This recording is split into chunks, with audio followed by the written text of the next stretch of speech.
2020 সালের 13 জুলাই নিউ ইয়র্কে নিজ অ্যাপার্টমেন্টে খুন হন বাংলাদেশি বংশোদ্ভূত ফাহিম সালেহ। হত্যাকাণ্ডে জড়িত থাকার অভিযোগে কয়েক মাস পরেই ব্যক্তিগত সহকারী টাইরেস হ্যাসপিলকে গ্রেপ্তার করা হয়। হ্যাসপিল ঠিক কী কারণে ফাহিমকে হত্যা করেন তা জানতে লেগে গেল প্রায় 4 বছর।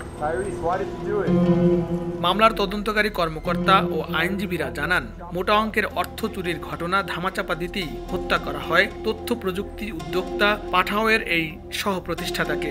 গত শুক্রবার মার্কিন সংবাদ মাধ্যমগুলোর এক প্রতিবেদনেও এ তথ্য উঠে আসে।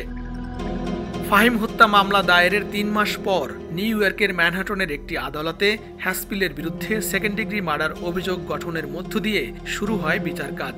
মামলার শুনানিতে জানা যায়, নিউ ইয়র্কে ফাহিমের কোম্পানি আর্থিক ও ব্যক্তিগত বিষয়গুলো দেখভাল করতেন হ্যাসপিল। এ সুযোগে প্রায় $4 লাখ চুরি করেন। ধরা পড়ার পরও ফাহিম হ্যাসপিলের বিরুদ্ধে কোনো আইনি পদক্ষেপ না নিয়ে বরং অর্থ পরিশোধের সুযোগ দেন। কিন্তু দ্বিতীয় দফায়ও অর্থ চুরি করেন হ্যাসপিল। আইনজীবীরা বলছেন, চুরির অর্থ ফেরত না দেয়া ও আইনি পদক্ষেপ এড়াতে হ্যাসপিল ফাহিমকে হত্যার পরিকল্পনা করেন।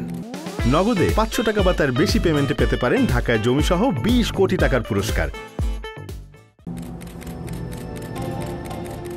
আদালতে আইনজীবীরা ফাহিম হত্যাকাণ্ডের বিবরণে জানান, হত্যাকারী প্রথমে মুখোশ পরে এক ধরনের বৈদ্যুতিক যন্ত্র ব্যবহার করে ফাহিমকে অজ্ঞান করেন। সেই যন্ত্রের সূত্র ধরে পুলিশ হ্যাসপিলকে শনাক্ত করে। দোষী সাব্যস্ত হলে হ্যাসপিলের যাবজ্জীবন কারাদণ্ড হতে পারে। তবে তার আইনজীবীদের আশা, কথিত মানসিক অবস্থা বিবেচনায় কমতে পারে সাজার মেয়াদ।